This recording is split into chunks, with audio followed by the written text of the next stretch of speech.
because I get aha shouts at me in the street all the time.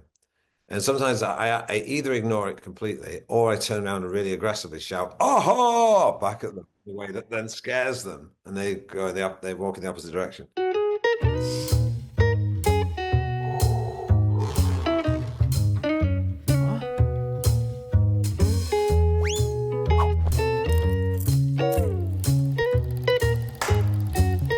Hello, how are you doing? Hey, Daniel. Hey, I'm doing good. Good, that's what I want to hear. Well, thank you for chatting to me. I just finished watching the Penguin lessons, and I don't think I've seen a film more pure than this. Oh, thanks so much. Thanks for saying that. Yeah, that's what we're hoping for.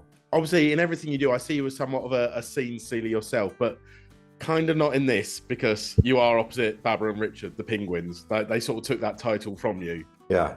Were they as cooperative on set as you'd hope, or were they sort of like diva moments with them? Well, yeah, you could call them diva moments or just penguin moments. Penguin Lessons is a movie where the penguins do their own thing. And you got to be patient. They don't necessarily go where you want them to go. Sometimes they do, but not very often. So you have to be patient and wait till they do what you want and be ready for that. And also improvise a bit if they do something unpredictable. So in actual fact, they were a lot easier to work with because they don't throw tantrums and they don't interrupt you.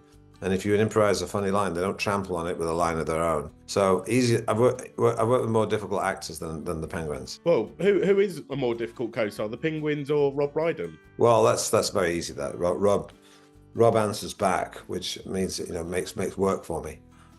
But Penguins don't do that, so they're much more serene, and so I'm in charge. But they said I knew they were going to steal the scene. I don't mind losing out to a penguin. I do mind losing out to Rob Brydon. And that's very understandable. Rob Brydon's nowhere near as cute. No, he's not cuddly. I mean, he's a lot of things, but cuddly he's not. But I mean, you've starred with some incredible actors in the past. I mean, Judi Dench, John C. Reilly. I can imagine you've taken away so much from those experiences working with them. But what is a lesson you learned from working with penguins? Well, that sometimes they steal the scene by being very, very still and not doing hardly anything at all. And yet there's a real power in that. And it's like Steve. If I can compare it, it'd be like the actor Steve McQueen, the late Steve McQueen. He did very little. Or Gary Cooper, for example. Gary Cooper in High Noon. He doesn't. His facial expressions are very minimal.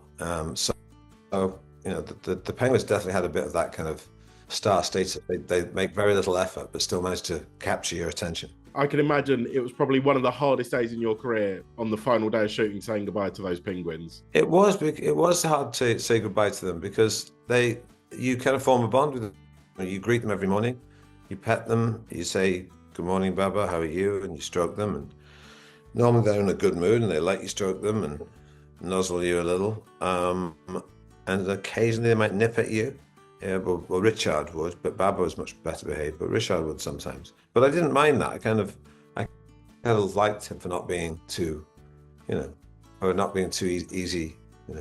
Too easy. He had to work for his affection. What is a day on set for you like? Do you just turn up set and the penguins are there with their hair and makeup done, or do you have to do a lot of bonding with them each day? Well, we did bonding at the beginning of the whole process, where I had to go and meet them, pick them up, and get used to them, and not be scared of them. And I didn't want them to be scared of me, so I made them familiar with my voice, talk to them a lot, and then on set I'd go and greet them every morning and chat to them a little bit before the scene, and the guys who looked after the penguins were really devoted to them. A guy called Hans and his wife, and they lived with penguins, and they're sort of devoted to them.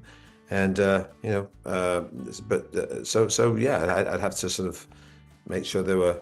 I'd do that every morning, and I'd go and get my breakfast and coffee, and go and chat to the penguins, and we'd do the scene, and I'd lift the penguin up, and I had 3 changes of clothes in case the penguin pooped on me, and which he only did once in 2 months, which I think is a testament to how much affection he had for me. Did you also return the favour and threaten to poop back on him? I would, but for some reason, I know there's so many double standards. It's okay for a penguin, but it's not okay for me. I don't know why that is, but there you go. PC gone mad. It really has, hasn't it? I know, it's crazy. It's crazy. Penguins, notoriously, they find a mate for life. And I feel like your Michael Caine impression might have found you for life. Is that a sort of comforting thought for you, or is that a slightly terrifying one? I don't. It's fine. I don't mind. I quite like doing impersonations now. I started out doing them, and I was like I think like Peter Sellers, he hated doing funny voices and wanted to be a serious actor. And when I started out in this business, that's all I was known as. I did a show called Spitting Image. I was known as the funny voice man. And now that I'm sort of got a bit more, on my CV, and now I feel a bit more like, oh, but did you know I can do voices as well? And I did when we did the trips with Rob Brydon, we had a lot of fun because it was like it's far more fun to do funny voices as a party piece than actually try and make a career of it. Yeah, we'll sort of probably let Michael Caine just have that career. Let him do that thing. Yes, exactly. Yeah, he's far better at doing that. Yeah. Speaking of like legacies you've had, I can only imagine the Penguin lessons would absolutely blow Alan Partridge's mind. I imagine him pitching it on his dictaphone like Steve Coogan stars as a man whose best friend, a penguin, he uses him to try and get sex. I think Alan wouldn't put the political stuff in about military dictatorships. I think that was wrong. He would say, look, that's a different movie. And some people might think that actually it is like two different movies kind of welded together. Yes, he would if he thought. I think if Alan pitched the Penguin movie, they thought that he would try and think he could make money out of it, just by exploiting a penguin, which I like to think we didn't do. I do kind of want t-shirts though, like leave the politics out of Pingu now. Exactly. Yeah. I mean, there's some people think that, but I like the fact that the fascism stops the penguin being too cuddly, and the penguin stops the fascism being too depressing. Did you ever think in your career that would be a sentence you said aloud? No. Although I would say that everyone likes penguins, and fascism is quite popular as well right now. So something for everyone. Get that on the poster. Get that on the poster. Before I go, we've mentioned him, Alan, already. I've spent years plagued by people shouting down at me, like religiously, family gatherings, supermarket, funerals. Yeah. So I feel like you owe me now, like some sort of advice or compensation for spending the rest of my life as a Partridge punchline. Do you think that's fair? No, yeah, I do apologize. I've had a lot of stick from people call down saying, hey, why did you do this to me? But just shout aha back at them very aggressively. Sometimes when people shout it at me, I ignore them. And when I do get shouted at, so I have to suffer as well because I get aha shouted at me in the street all the time. And sometimes I either ignore it completely or I turn around and really aggressively shout "aha" back at them in a way that then scares them, and they walk in the opposite direction. Yeah, I suppose it's kind of funny and kooky when you do it. When I do it, like, oh no, lock him up, bang him away, quick. Yeah, that's true. It's fraught with pitfalls. Yeah, best ignore it. Just keep moving. Well, Bud, thank you so much for chatting to me. Thank you for introducing me to Penguin lessons. Thanks, Dan.